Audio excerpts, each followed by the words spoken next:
Pride and Prejudice by Jane Austen. Chapter 33. More than once did Elizabeth, in her ramble within the park, unexpectedly meet Mr. Darcy. She felt all the perverseness of the mischance that should bring him where no one else was brought, and, to prevent its ever happening again, took care to inform him at first that it was a favorite haunt of hers. How it could occur a second time, therefore, was very odd. Yet it did, and even a third. It seemed like wilful ill-nature, or a voluntary penance, for on these occasions it was not merely a few formal inquiries and an awkward pause and then away, but he actually thought it necessary to turn back and walk with her. He never said a great deal, nor did she give herself the trouble of talking or of listening much, but it struck her in the course of their third rencontre that he was asking some odd unconnected questions, about her pleasure in being at Hunsford, her love of solitary walks, and her opinion of Mr. and Mrs. Collins's happiness, and that in speaking of Rosings her not perfectly understanding the house, he seemed to expect that whenever she came into Kent again she would be staying there too. His words seemed to imply it. Could he have Colonel Fitzwilliam in his thoughts? She supposed, if he meant anything, he must mean an allusion to what might arise in that quarter. It distressed her a little, and she was quite glad to find herself at the gate in the pales opposite the parsonage. She was engaged one day as she walked, in perusing Jane's last letter, and dwelling on some passages which proved that Jane had not written in spirits, when, instead of being again surprised by Mr. Darcy, she saw on looking up that Colonel Fitzwilliam was meeting her. Putting away the letter immediately and forcing a smile, she said, "I did not know before that you ever walked this way." "I have been making the tour of the park," he replied, "as I generally do every year, and intend to close it with a call at the parsonage." "Are you going much farther?" "No, I should have turned in a moment." And accordingly she did turn, and they walked towards the parsonage together. "Do you certainly leave Kent on Saturday?" said she. "Yes, if Darcy does not put it off again. But I am at his disposal. He arranges the business just as he pleases. And if not able to please himself in the arrangement, he has at least pleasure in the great power of choice. I do not know anybody who seems more to enjoy the power of doing what he likes than Mr. Darcy." "He likes to have his own way very well," replied Colonel Fitzwilliam. "But so we all do. It is only that he has better means of having it than many others, because he is rich, and many others are poor. I speak feelingly. A younger son, you know, must be inured to self-denial and dependence. In my opinion, the younger son of an earl can know very little of either. Now seriously, what have you ever known of self-denial and dependence? When have you been prevented by want of money from going wherever you chose, or procuring anything you had a fancy for? These are home questions, and perhaps I cannot say that I have experienced many hardships of that nature. But in matters of greater weight, I may suffer from want of money. Younger sons cannot marry where they like.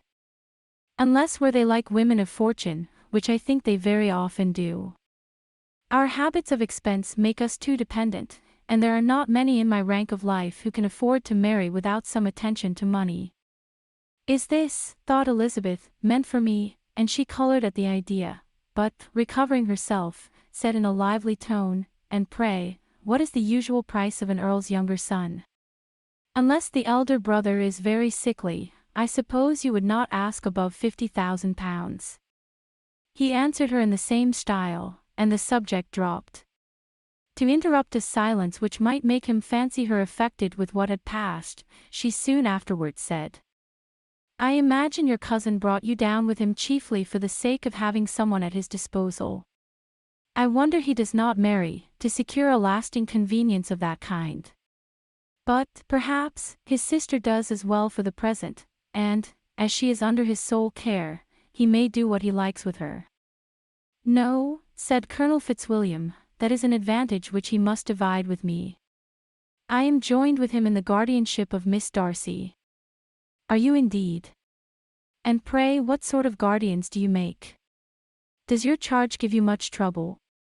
Young ladies of her age are sometimes a little difficult to manage, and if she has the true Darcy spirit, she may like to have her own way.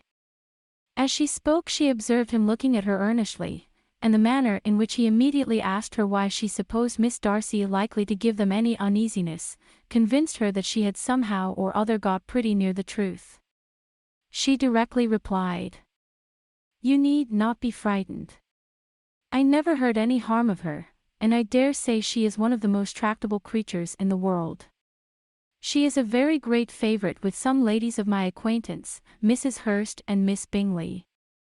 I think I have heard you say that you know them." "I know them a little. Their brother is a pleasant gentlemanlike man, he is a great friend of Darcy's." "Oh. Yes," said Elizabeth drily, "Mr. Darcy is uncommonly kind to Mr. Bingley, and takes a prodigious deal of care of him." "Care of him?" "Yes, I really believe Darcy does take care of him in those points where he most wants care. From something that he told me in our journey hither, I have reason to think Bingley very much indebted to him. But I ought to beg his pardon, for I have no right to suppose that Bingley was the person meant. It was all conjecture." "What is it you mean?" "It is a circumstance which Darcy could not wish to be generally known, because if it were to get round to the lady's family, it would be an unpleasant thing. You may depend upon my not mentioning it. And remember that I have not much reason for supposing it to be Bingley.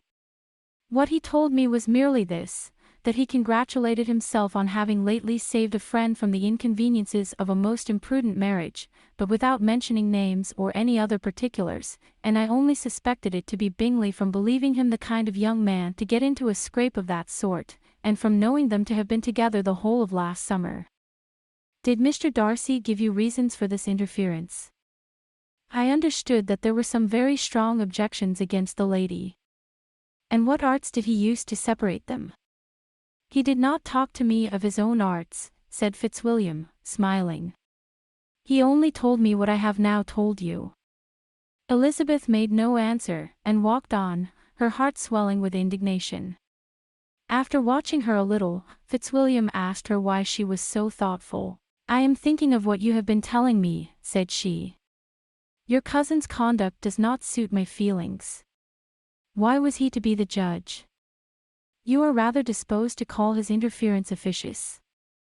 I do not see what right Mr. Darcy had to decide on the propriety of his friend's inclination, or why, upon his own judgment alone, he was to determine and direct in what manner his friend was to be happy. But," as she continued, recollecting herself, "as we know none of the particulars, it is not fair to condemn him. It is not to be supposed that there was much affection in the case." "That is not an unnatural surmise," said Fitzwilliam, "but it is a lessening of the honor of my cousin's triumph very sadly." This was spoken jestingly, but it appeared to her so just a picture of Mr. Darcy, that she would not trust herself with an answer, and therefore, abruptly changing the conversation talked on indifferent matters until they reached the parsonage. There, shut into her own room, as soon as their visitor left them, she could think without interruption of all that she had heard. It was not to be supposed that any other people could be meant than those with whom she was connected. There could not exist in the world two men over whom Mr. Darcy could have such boundless influence. That he had been concerned in the measures taken to separate Bingley and Jane she had never doubted, but she had always attributed to Miss Bingley the principal design and arrangement of them. If his own vanity, however, did not mislead him, he was the cause, his pride and caprice were the cause, of all that Jane had suffered, and still continued to suffer. He had ruined for a while every hope of happiness for the most affectionate, generous heart in the world, and no one could say how lasting an evil he might have inflicted. There were some very strong objections against the lady, were Colonel Fitzwilliam's words, and those strong objections probably were, her having one uncle who was a country attorney, and another who was in business in London. To Jane herself, she exclaimed, there could be no possibility of objection, all loveliness and goodness as she is, her understanding excellent, her mind improved, and her manners captivating. Neither could anything be urged against my father, who, though with some peculiarities, has abilities Mr. Darcy himself need not disdain, and respectability which he will probably never reach. When she thought of her mother, her confidence gave way a little, but she would not allow that any objections there had material weight with Mr. Darcy, whose pride, she was convinced, would receive a deeper wound from the want of importance in his friends' connections, than from their want of sense, and she was quite decided, at last, that he had been partly governed by this worst kind of pride, and partly by the wish of retaining Mr. Bingley for his sister. The agitation and tears which the subject occasioned, brought on a headache, and it grew so much worse towards the evening, that, added to her unwillingness to see Mr. Darcy, it determined her not to attend her cousins to Rosings, where they were engaged to drink tea.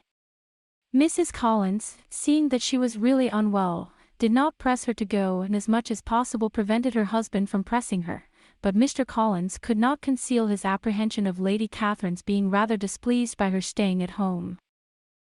Chapter 34. When they were gone, Elizabeth, as if intending to exasperate herself as much as possible against Mr. Darcy, chose for her employment the examination of all the letters which Jane had written to her since her being in Kent. They contained no actual complaint, nor was there any revival of past occurrences, or any communication of present suffering. But in all, and in almost every line of each, there was a want of that cheerfulness which had been used to characterize her style, and which, proceeding from the serenity of a mind at ease with itself and kindly disposed towards everyone, had been scarcely ever clouded. Elizabeth noticed every sentence conveying the idea of uneasiness, with an attention which it had hardly received on the first perusal. Mr. Darcy's shameful boast of what misery he had been able to inflict, gave her a keener sense of her sister's sufferings. It was some consolation to think that his visit to Rosings was to end on the day after the next, and, a still greater, that in less than a fortnight she should herself be with Jane again, and enabled to contribute to the recovery of her spirits, by all that affection could do. She could not think of Darcy's leaving Kent without remembering that his cousin was to go with him, but Colonel Fitzwilliam had made it clear that he had no intentions at all, and agreeable as he was, she did not mean to be unhappy about him. While settling this point, she was suddenly roused by the sound of the doorbell, and her spirits were a little fluttered by the idea of its being Colonel Fitzwilliam himself, who had once before called late in the evening, and might now come to inquire particularly after her. But this idea was soon banished, and her spirits were very differently affected, when, to her utter amazement, she saw Mr. Darcy walk into the room. In an hurried manner he immediately began an inquiry after her health, imputing his visit to a wish of hearing that she were better. She answered him with cold civility. He sat down for a few moments, and then getting up, walked about the room. Elizabeth was surprised, but said not a word. After a silence of several minutes, he came towards her in an agitated manner, and thus began. In vain I have struggled. It will not do. My feelings will not be repressed. You must allow me to tell you how ardently I admire and love you. Elizabeth's astonishment was beyond expression. She stared, colored, doubted, and was silent. This he considered sufficient encouragement, and the avowal of all that he felt, and had long felt for her, immediately followed. He spoke well, but there were feelings besides those of the heart to be detailed, and he was not more eloquent on the subject of tenderness than of pride.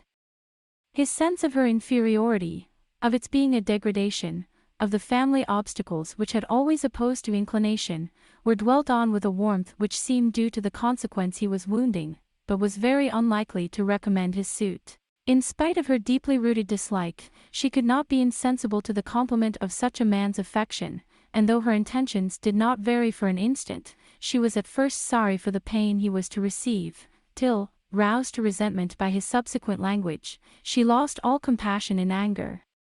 She tried, however, to compose herself to answer him with patience, when he should have done.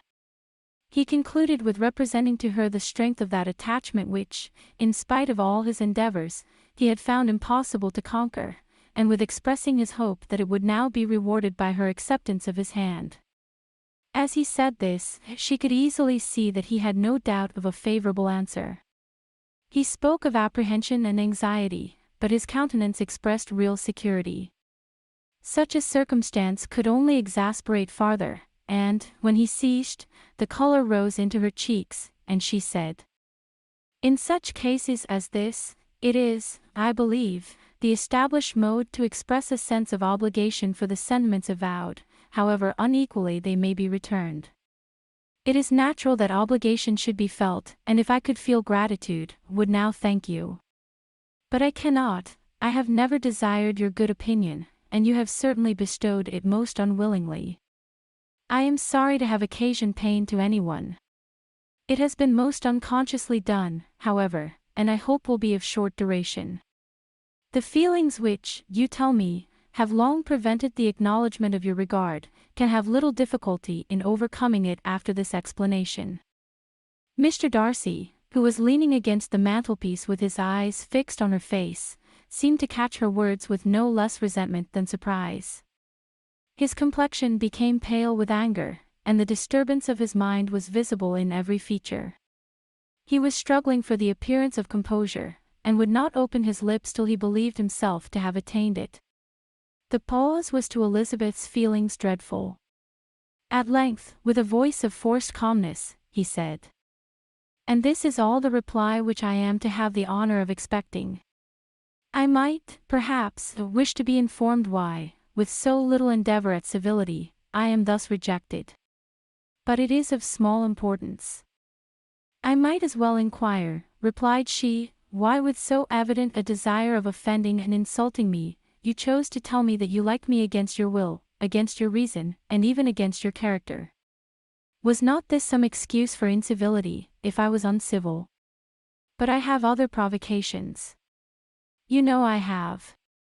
Had not my feelings decided against you, had they been indifferent, or had they even been favorable, do you think that any consideration would tempt me to accept the man who has been the means of ruining, perhaps forever, the happiness of a most beloved sister?"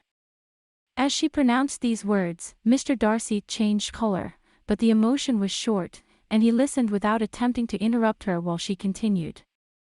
"I have every reason in the world to think ill of you. No motive can excuse the unjust and ungenerous part you acted there. You dare not, you cannot deny, that you have been the principal, if not the only means of dividing them from each other, of exposing one to the censure of the world for caprice and instability, and the other to its derision for disappointed hopes, and involving them both in misery of the acutest kind." She paused, and saw with no slight indignation that he was listening with an air which proved him wholly unmoved by any feeling of remorse. He even looked at her with a smile of affected incredulity. "Can you deny that you have done it?" she repeated. With assumed tranquillity he then replied, "I have no wish of denying that I did everything in my power to separate my friend from your sister, or that I rejoice in my success. Towards him I have been kinder than towards myself." Elizabeth disdained the appearance of noticing this civil reflection, but its meaning did not escape, nor was it likely to conciliate her. "But it is not merely this affair," she continued, "on which my dislike is founded. Long before it had taken place my opinion of you was decided. Your character was unfolded in the recital which I received many months ago from Mr. Wickham. On this subject, what can you have to say? In what imaginary act of friendship can you here defend yourself? Or under what misrepresentation can you here impose upon others? You take an eager interest in that gentleman's concerns," said Darcy, in a less tranquil tone, and with a heightened color. "Who that knows what his misfortunes have been, can help feeling an interest in him?" "His misfortunes," repeated Darcy contemptuously. "Yes, his misfortunes have been great indeed." "And of your infliction," cried Elizabeth with energy. "You have reduced him to his present state of poverty, comparative poverty. You have withheld the advantages which you must know to have been designed for him. You have deprived the best years of his life of that independence which was no less his due than his desert. You have done all this.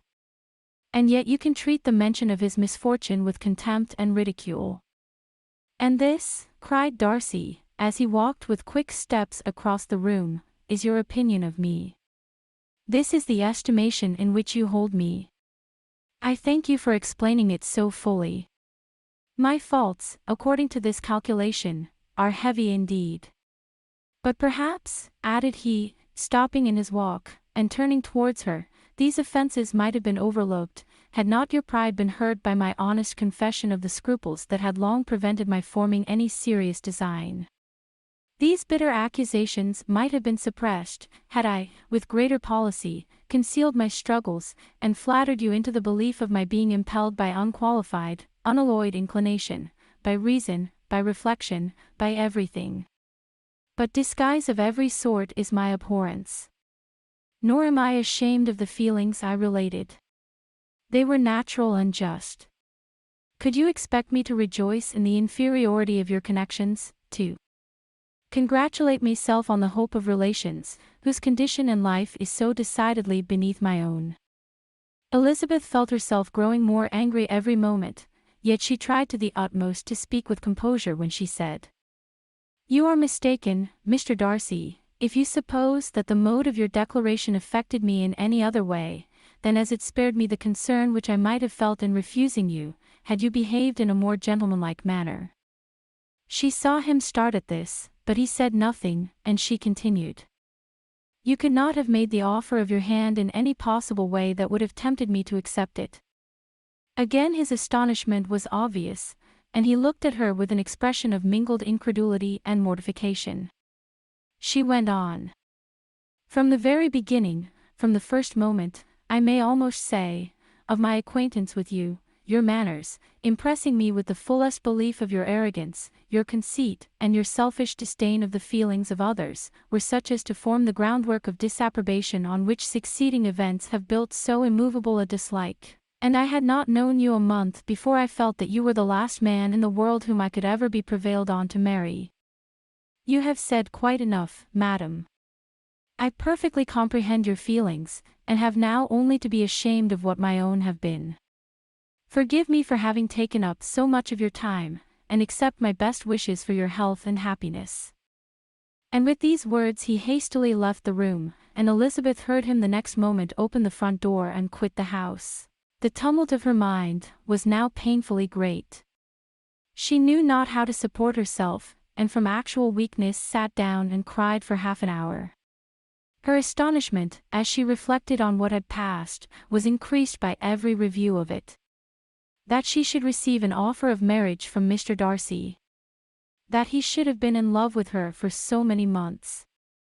So much in love as to wish to marry her in spite of all the objections which had made him prevent his friends marrying her sister, and which must appear at least with equal force in his own case, was almost incredible.